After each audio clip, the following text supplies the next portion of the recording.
So the question is, two charges Q1 and Q2 are separated by a distance of 30 cm.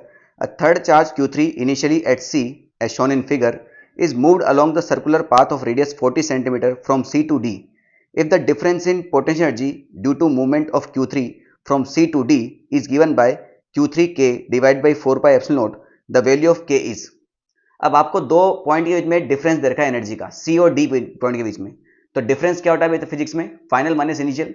ले जाया जा रहा है सी से डी, यानी डी हुआ आपका फाइनल पॉइंट, सी हुआ आपका इनिशियल पॉइंट। यानी आपको जो ये दे रखा है एनर्जी, ये दे रखा है आपको UD minus UC, final minus initial. अब यहाँ कैपिटल के निकालना है बेटा, उसको मैं एक्स मान लेता हूं, क्योंकि यहाँ पर 1/4 पाई एप्सिलॉन नॉट को एज इट इज लिखा है।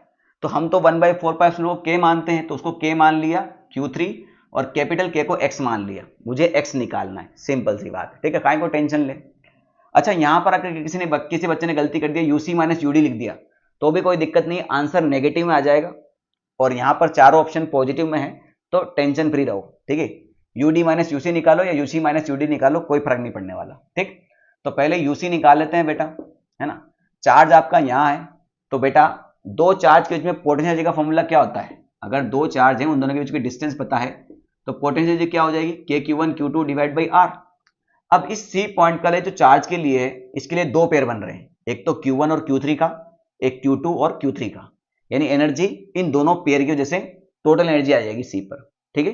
तो इस पेयर की वजह से एनर्जी कितनी आ जाएगी? ये आ जाएगी आपकी के Q1 Q3 divide by are. कितना है बेटा? 40 सेंटीमीटर। तो बेटा मीटर में कन्वर्ट करने के लिए ऊपर 100 आ जाएगा, प्लस इसकी वजह से निकालना है, तो कितना हो जाएगा भैया? के Q2 Q3, के Q2 Q3, ये 2 है भाई, है ना, के Q2 Q3 डिवाइड बाई दोनों के बीच की डिस्टेंस कितनी है बेटा?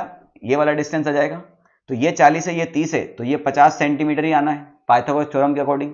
तो ये हो जाएगा 50 और 100 को यहां लिख देते हैं, ठीक है। ऑप्शन नंबर डी जो होगा, ये कितना दे रखा है बेटा आपको? ये दे रखा है 6Q1, इसको यहां लिख देते हैं, ठीक। ये हो गया यूसी और उसके बाद यूडी। यूडी यानी अब ये Q3 यहां आ चुका है, ठीक है। अब Q3 यहां आ चुका है, तो फिर से दो पेयर बनेंगे। तो पहला पेयर है Q1 और Q3 का, तो ये हो जाएगा के Q1 और Q3।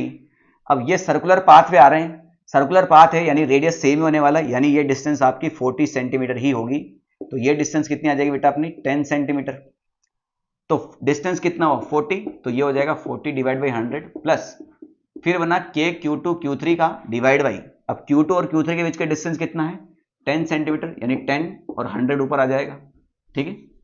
अब हमें निकालना है यूडी माइनस यूसी, यानी इसमें से ये घटाना है, इसमें से ये घटाना है बेटा। तो ये टर्म तो पूरा साफ साफ खत्म, ये खत्म हो गया और ये जाएगा दो बार। तो ये हुआ 10 के Q2 Q3 माइनस ये हो जाएगा 2 के Q2 Q3। तो ये कितना दे रखा अपन को? 8 के Q2 Q3। और ये कितना दिया है क्वेश्चन में? के Q3 x। के से के खत्म, Q3 से Q3 खत्म, तो x will be equal to 8Q2, ठीक है। अगर आप यूसी माइनस यूडी लिखते हैं तो आपका आंसर -8Q2 आता, तो कोई दिक्कत वाली बात नहीं थी, ऑप्शन में आपके पॉजिटिव ही दिए हुए हैं, ठीक है।